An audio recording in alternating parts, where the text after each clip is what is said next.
أعوذ بالله من الشيطان الرجيم. بسم الله الرحمن الرحيم. الحمد لله رب العالمين. الصلاة والسلام على رسول الله وعلى آله وصحبه أجمعين. أما بعد. ബഹുമാനികളെ, നമ്മുടെ ശറഹുൽ അംജിയുടെ 6ാമത്തെ ക്ലാസ് ബുൽഖൈനി ഇമാം തങ്ങൾ വിശദീകരിക്കുന്ന മസ്അലയിൽപ്പെട്ടതാണ് അന്ന ഖൗലുഹു അൽ അംബിയാ.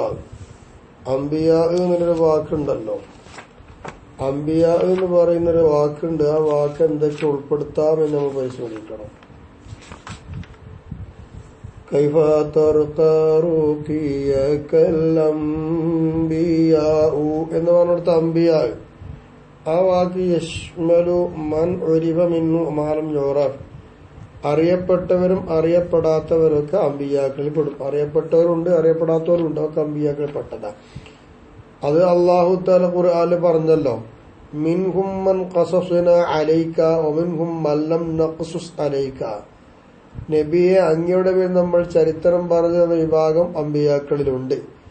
ചരിത്രം പറഞ്ഞു തരാത്ത ആൾക്കാരും നിങ്ങൾക്ക് പറഞ്ഞു തരാത്ത കൂട്ട ആൾക്കാരും അംബിയാക്കളിലുണ്ട്. അപ്പൊ ഇന്ന് അറിഞ്ഞവരും അറിയപ്പെടാത്തവരും പ്രവാചകന്മാരിലുണ്ട്. അതാണ് അംബിയാ, ആ അംബിയാക്കൾ എന്ന് പറഞ്ഞല്ലോ.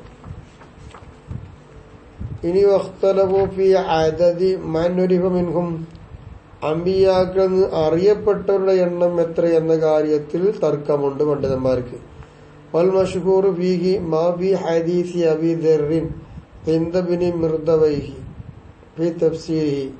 മിർദവൈഹി ഇമാമിന്റെ അടുക്കൽ തന്റെ തഫ്സീറിലായി അബൂദർ റളിയല്ലാഹു തആല അൻഹുവിന്റെ ഹദീസിലൂടെയായി വന്ന ഒന്നാണ് മശ്ഹൂർ. ഖാല അബൂദർ റളിയല്ലാഹു അൻഹു പറയുന്നു, ഖുൽതു യാ റസൂലല്ലാഹി കമിൽ അംബിയാഉ, എത്ര അംബിയാക്കളാ നബിയെ എന്നുള്ളത് ഞാൻ ചോദിച്ചു. ഖാല, നബി മറുപടി പറഞ്ഞു, 1,424,000 ഉണ്ട് എന്ന്. അബൂദർ റളിയല്ലാഹു അൻഹു പറയാ, ഖുൽതു യാ റസൂലല്ലാഹ്, അല്ലാഹുവിന്റെ പ്രവാചകരെ എന്ന് വിളിച്ച് ഞാൻ ചോദിച്ചു, കമിർ റുസുലി മിന്നും, 1,24,000 എത്ര മുർസലുകളുണ്ട്? ഖാല, നബി തങ്ങൾ പറഞ്ഞു, 313 ജമു നോഫിർ, വലിയൊരു സംഘം. ഖുൽതു യാ റസൂലല്ലാഹ്, അബൂദർ റളിയല്ലാഹു അൻഹു ചോദിക്കുകയാണ്, നബിയെ, മൻ കാന അവ്വലുഹും, അവരിൽ ആദ്യത്തെ ആള് ആരാണ്? ഖാല, നബി മറുപടി കൊടുത്തു, ആദം നബി അലൈഹിസ്സലാമാണ്. സുമ്മ ഖാല യാ അബൂദർ, എന്നിട്ട് നബി തങ്ങൾ വിശദീകരിച്ചു കൊടുക്കുകയാണ് അംബിയാക്കൾ ആരൊക്കെയുള്ളത്. അബൂദറെ, 40 മിന്നും പ്രവാചകന്മാരിൽ 4 ആൾക്കാര് സുരിയാനിയൂന, സുരിയാനി ഭാഷ സംസാരിക്കുന്നവർ. 1 ആദം നബി അലൈഹിസ്സലാം, 2 ശീസ നബി അലൈഹിസ്സലാം, 3 നൂഹ് നബി അലൈഹിസ്സലാം, 4 അഹ്നൂഹ് നബി അലൈഹിസ്സലാം. ഓഹുവൈ അഹ്നൂഹ് എന്ന് പറയുന്ന ആള് ഇദ്രീസ് നബി അലൈഹിസ്സലാം ആണ്. ഓഹുവ അവ്വലു മൻ ഖത്ത ബിൽ ഖലമി, പേന കൊണ്ട് ആദ്യം എഴുതിയ ആളാണ് ആര്? ഇദ്രീസ് നബി അലൈഹിസ്സലാം. വഅർബഅത്തു മിനൽ അറബി, അറബികൾ 4 പേരുണ്ട് സംസാരിച്ചവർ. ഹൂദുൻ വസാലിഹും വശുഐബുൻ വനബിയുക യാ ബദർ. ഈ 4 പേരാണ് അറബി ഭാഷ സംസാരിക്കുന്ന ആള്. പിന്നെ അവ്വലു നബിയ്യിൻ മിൻ ബനി ഇസ്രായീല ഐ മിമ്മൻ ബഅദ ഔലാദി ഇസ്രായീൽ, ഇസ്രായേൽ സന്തതികൾക്ക് ശേഷം പ്രവാചകന്മാരുടെ കൂട്ടത്തിൽ നിന്ന് ബനി ഇസ്രായേൽ ആദ്യം വന്നനെ നബി. വഹുവ, ഇസ്രായേൽ എന്ന് പറയുന്ന ആരാണ്? യാക്കൂബ് സല്ലല്ലാഹു അലാ നബിയിന വഅലൈഹി വസല്ലമ. ഇവരാണ്, യാക്കൂബ് നബിയാണ് ഇസ്രായേൽ. ആ ഇസ്രായേലി സന്തതികൾക്ക് ഒരുപാട് പ്രവാചകന്മാർ വന്നിട്ടുണ്ട്. ആ പ്രവാചകന്മാരിൽ നിന്ന് ആദ്യം വന്ന പ്രവാചകൻ മൂസ നബി അലൈഹി സ്വലാമാണ്. വാഖിറുഹും ഈസ, അവരിൽ അവസാനമായി വന്ന ഈസാ നബിയും അലൈഹിസ്സലാമാണ്. അവ്വലുൻ നബിയ്യീന ആദമു, ആദം നബിയാണ് ആദ്യത്തെ പ്രവാചകൻ. വാഖിറുഹും നബിയുക, അബൂദറിന്റെ അവസാന പ്രവാചകൻ നിന്റെ നബിയുമാണ്, അഥവാ നമ്മുടെ നബി എന്നർത്ഥം. ഈ ഹദീസിൽ തിട്ടമായി തന്നെ, ഇത് മശ്ഹൂറായ ഹദീസാ, ആദ്യ പ്രവാചകൻ, പിന്നെ സുരിയാനി ഭാഷ സംസാരിച്ചവർ, മറ്റുള്ള ആൾക്കാരൊക്കെ വിശദീകരിച്ചു തന്നു. ഇങ്ങനെയൊക്കെയാണ് പ്രവാചകന്മാരെ കുറിച്ചുള്ള വിലയിരുത്തലുകൾ എന്ന് ഈ ഹദീസിൽ നമുക്ക് മനസ്സിലാക്കാം. ഇത്രയും സ്ഥാനമുള്ള എല്ലാ പ്രവാചകന്മാരെക്കായും മേലെയാണ് നമ്മുടെ നബി എന്ന് മനസ്സിലായി. ഇനി അബൂ ഹാതിം ഹിബ്ബാൻ, ഈ മഹാനവറുകൾ ഈ ഹദീസിനെ റിപ്പോർട്ട് ചെയ്തിട്ടുണ്ട്. ഈ കിതാബി അൽ അൻവാഇ വ തഖാസിമി എന്ന് പറയുന്ന കിതാബിലാണ്. മൂപ്പര് സഹിയാണെന്ന് പറയും ചെയ്തിട്ടുണ്ട്. ലാക്കിനെങ്കിലും ഹാലഹു ഇബ്നുൽ ജൗസി ഫദക്കറു ബി മൗദൂആതിഹി, ഇബ്നു ജൗസി അവറുകൾ തന്നെ മൗദൂആത്തിൽ ഈ ഹദീസിനെ കൊണ്ടുവന്നു മൂപ്പരെതിരായിട്ട് പറയുന്നു. മൗദൂആത്തിൽ എണ്ണിയിട്ടുണ്ട് മൂപ്പര്. ഒത്തുഹിമ ബിഹി ഇബ്രാഹിം ബിഹി ഹിഷാം, ഇബ്രാഹിം ഹിഷാം എന്ന് പറയുന്ന ആളെ ഈ ഹദീസുമായി കൊണ്ടുവന്നപ്പോൾ തെറ്റിദ്ധരിക്കപ്പെടുകയും ചെയ്തിട്ടുണ്ട്. ഹാഫിദ് ഇബ്നു കസീർ, ഇബ്നു കസീർ പറയുന്നത് വലാ ശക്ക അന്നഹു തകല്ലമ ബി ഗൈറു വാഹിദ് മിൻ അയിമ്മത്തിൽ ജുർഹി വതഅദീൽ മിൻ അജലി ഹാദൽ ഹദീസ്, ഈ ഹദീസിന്റെ കാരണം കൊണ്ട് തഅദീൽ ജുർഹിനെ പറ്റി വിശദീകരിക്കുന്ന ഇമാമികൾ, ഒരുപാട് ഇമാമികൾ ഇബ്രാഹിം ഹിഷാം എന്ന് പറയുന്ന ആളെ കാര്യത്തെ പറ്റി സംസാരിച്ചിട്ടുണ്ട്. അങ്ങനെയൊക്കെയാണ്. അപ്പൊ അങ്ങനെ മൗദൂആത്തിൽ എണ്ണിയിട്ടാണ് ഇബ്നു ജൗസി കൊണ്ടുവന്നിട്ടുള്ളത്. അല്ലാഹു അഅലം. എന്നാൽ ഇബ്നു ഹജർ ഹൈതമി തങ്ങൾ പറയുന്നു അബയ്യൻതു ബി ശറഹുൽ മിൻഹാജ് ഫിൽ ഖുതുബ, ഖുതുബയിലുള്ളതായ ശറഹുൽ മിൻഹാജ്, ഖുതുബയുടെ കാര്യത്തിൽ ശറഹുൽ മിൻഹാജിൽ ഞാൻ വിശദീകരിച്ചിട്ടുണ്ട്. അന്ന ഹദീസ ഖൗലിൽ അംബിയായി മിഅത അൽഫി വഅർബഅതു വഇസ്റൂന അൽഫ, 1,24,000 ആവുക പ്രവാചകന്മാർ എന്നുള്ള ഹദീസ്. വ ഹദീസ ഖൗലിർ റുസുലി 315 315 എന്ന് പറയുന്ന മുർസലികൾ 315 ആവും എന്ന ഹദീസും സ്വഹീഹാനി, ഈ 2 ഹദീസും ശരി തന്നെയാണ്. ഫഅലഹു, അത് നീ മനസ്സിലാക്കിക്കോ എന്ന് ഞാൻ ശറഹുൽ മിൻഹാജിൽ കൊണ്ടുവന്നിട്ടുണ്ട് ഖുതുബയെ പറ്റി പറയുന്നിടത്ത്. അബൂ യഅല എന്ന് റിപ്പോർട്ട് ചെയ്യുന്നു കാന ഫീമൻ ഖലാ മിൻ ഇഖ്വാനിൽ അംബിയായി 8,000 നബിയ്യൻ,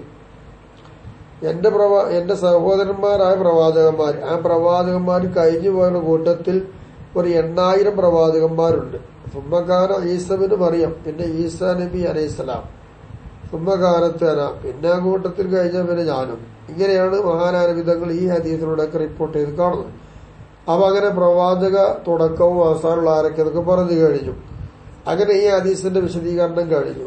അതാണ് കൈഫ തർഖറുഖിയകൽ അംബിയാഉ യാ സമാഅ മാ ത്വബലത്ഹാ സമാഉ. ഇത്രയും സ്ഥാനമുള്ള ഏതെല്ലാം പ്രവാചകന്മാരുണ്ട്, ആ പ്രവാചകന്മാർക്കൊക്കെ നബിയെ തങ്ങൾ അങ്ങനെ ഉയർന്നു പോവുകയാണ്. ആ ഉയർന്നു പോകുന്നതിന് എങ്ങനെ കയറാൻ കഴിയുകയില്ലാതെ. ഇനി നമുക്ക് യാ സമാഉൻ മാ ത്വബലത്ഹാ സമാഉ എന്ന് പറയുന്നതിനെ കുറിച്ചുള്ള ചർച്ചയാണ്. അവിടെ യാ എന്ന് പറയുന്ന അർഫ് നിദാന്റെ അറഫാണ്. അറഫ് നിദാഇൽ ബായിദി, അത് ബായിദിലേക്ക് നിദ ചെയ്യുവാൻ വേണ്ടി കൊടുത്ത അറഫാണ്. അല്ലെങ്കിൽ അവൽ ഖരീബിൽ മുനസ്സരി മൻസിലത്തുഹു, പിന്നെ ബായിദിന്റെ സ്ഥാനത്ത് ഇറക്കിയതായിരിക്കുന്ന ഒരു ഖരീബാണ്. ആ ഖരീബിലേക്കും ആവാം ഈ നിദയുടെ അറഫ്.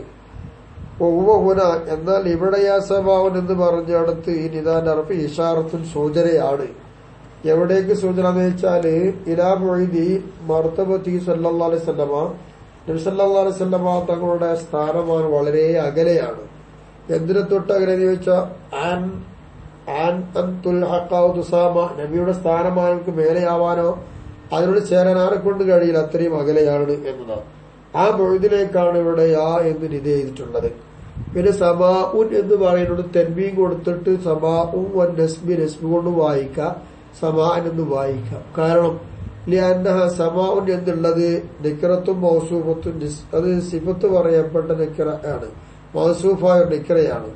വഹിയ, അതാണ് എങ്കിലോ മിൻ അയ്യിൻ സമീമിൽ മുലാഫി, മുലാഫിനോട് സാദൃശ്യമുള്ളതിന്റെ സ്ഥാനത്താണുള്ളതാനും.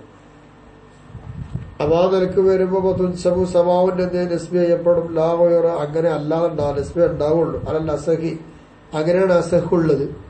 ഇനി ഇവിടെ ഖസാഇ ഇമാമിന്റെ അഭിപ്രായം പറയുന്നത് അതിൽ നസ്ബും പറ്റും ലംബും പറ്റും. യാ സമാഅൻ അല്ലെങ്കിൽ യാ സമാഉ എന്ന് പറയാം. ഇങ്ങനെയൊക്കെയാണ് അഭിപ്രായങ്ങൾ അതിലുള്ളത്.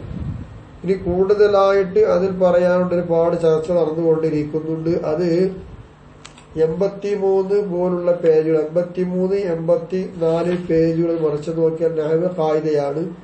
അതുപോലെ എല്ലാവർക്കും തിരിയുന്നത് കൊണ്ട് അതിലേക്ക് വേണ്ട ആവശ്യമില്ല എന്ന് വിചാരിച്ചിട്ട് ഒഴിവാക്കുകയാണ്. പിന്നെ ഇവിടെ മനസ്സിലാക്കാനുള്ളത് മാ എന്ന് പറയുന്ന അറഫ് നഫി ചെയ്ത അറഫാണ്. താമലത്തുക എന്ന് പറയുന്നിടത്ത് വാലബത്തുക തോലിവൽ ഇർത്തിമായി, നീളത്തിലും ഉയർച്ചയിലും എന്താണെന്നറിയാമോ നബിയുടെ സ്ഥാനമാനങ്ങൾക്ക് വിജയിക്കാൻ കഴിഞ്ഞിട്ടില്ല എന്നാണ്. പിന്നെ ഇവിടെ സമാ ശത്രുസ്ഥാനി ഇവിടെ രണ്ടാമത്തെ ശത്രു ഉണ്ടല്ലോ, രണ്ടാമത്തെ വരി. യാ സമാ ഉമ്മ തോവലത്തുക സമാ, ഇതാണ് രണ്ടാമത്തെ വരി. അതൊക്കെ ദലീലിൽ ശത്രുൽ അവലി ആദ്യത്തെ പകുതി ബൈത്തുള്ള ലക്ഷ്യം പോലെയാണ്. കൈഫ തുറക്ക, എങ്ങനെയാണ് കേറുക, റുക്കിയക്ക തങ്ങളുടെ ഉയർച്ചയ്ക്ക് എങ്ങനെ കയറാൻ കഴിയും, അൽ അംബിയാവും മറ്റു അംബിയാക്കൾക്ക് എങ്ങനെ കയറാൻ കഴിയൂലാണ്. കാരണം എന്ന് വെച്ചിട്ട് യാ സമാവേ ആകാശമേ മാതാവലത്തുക, ഈ ആകാശത്തിന് സമാൻ മറ്റൊരു ആകാശം എന്തായിട്ടില്ല, വിജയിക്കാൻ കഴിഞ്ഞിട്ടില്ല, ഉയരാൻ കഴിഞ്ഞിട്ടില്ല എന്നാണ്. ഇങ്ങനെയാണ് അത് കാരണം. അവളെന്താ തെക്കീതിൽ കൊടുക്കേണ്ടത് എങ്ങനെയാ വെച്ചാൽ ലഞ്ഞർത്തക്കി ആയതും മിൻകും ഇർത്തിക്കാക്ക, നബിയെ അങ്ങയുടെ ഉയർച്ചയിലേക്ക് മറ്റു പ്രവാചകന്മാരിൽ ഒരാൾക്കും തന്നെ ഉയരാൻ കഴിഞ്ഞിട്ടില്ല എന്നാണ്. കാരണം അന്നഹു ലം യസ്തത്തി മുതാവലത്തുക ഫീ ഇർത്തിഖാഇകൽ ഹിസ്സിയി വൽ മഅനവി, മഅനവിയും ഹിസ്സിയുമായിരിക്കുന്ന അങ്ങയുടെ ഉയർച്ചയും കയറ്റമൊക്കെ ഉണ്ട്. ഉയർന്നുയർന്നു അതിൽ അങ്ങ് മികച്ചു നിൽക്കുകയാണ്. ആ മികച്ചക്ക് ഒരാളെ കൊണ്ടും കഴിയാവുകയില്ല. വൈകാനത്ത് ദറജാത്തും കുല്ലുഹ മറാത്തിബുഹും സിഫാത്തും ബി അസ്രിഹ അർഫഅ ദറജാത്ത് അക്ബറൽ മറാത്തിബി വ അജല്ല സിഫാത്തി, മറ്റു പ്രവാചകന്മാരുടെ സ്റ്റാൻഡേർഡുകളും അവർക്കുള്ളതായ സ്ഥാനമാനങ്ങളും ഒക്കെ വളരെ ഉയർച്ചയും വളരെ പരിപൂർണമാണ്, ഉയർന്നതുമാണ്. എന്നാൽ പോലും കഴിയുകയില്ല, അങ്ങനെയൊക്കെ അവരെത്തിയാലും കഴിയുകയില്ല എന്നുള്ളതാണ്.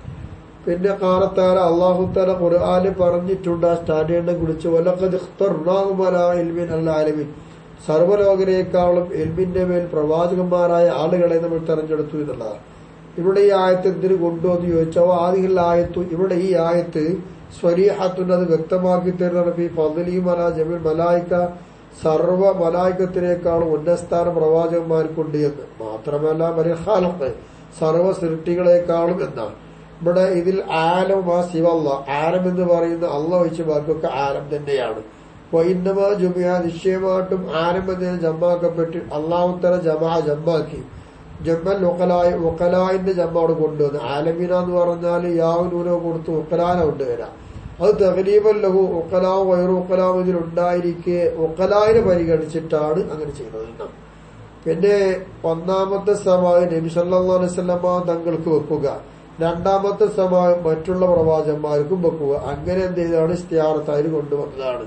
അപ്പൊ ഒന്നാമത്തേത് ആകാശം എന്ന് പറഞ്ഞ നബിക്ക് തശ്ബീഹാക്കിയിട്ട് ഇസ്തിയാറത്തായി കൊണ്ടുവന്നു. രണ്ടാമത്തെ ആകാശം മറ്റു പ്രവാചകന്മാരെ അതിനോട് തശ്ബീഹാക്കിയിട്ട് കൊണ്ടുവന്നു. അപ്പൊ ഒരു ആകാശം മറ്റൊരു ആകാശത്തിന് മേലെത്താൻ കഴിയുകയില്ല എന്നാണ്. അങ്ങനെ ഒന്നാമത്തെ ബൈത്തിന്റെ വിവരണം ചുരുങ്ങിയ രീതിയിൽ ഞാനത് അവസാനിപ്പിച്ചു. ഇനി നമുക്ക് ഇൻഷാ അല്ലാഹ് നാളെ ചർച്ചയുമായിട്ട് വരാനുള്ളത് ലം യുസാവൂക ഫീ ഉലാക വഖദ്ഹാ ലാ നസഉൻ ശനഉം മിൻക ദൂനഹും വസനാഉ.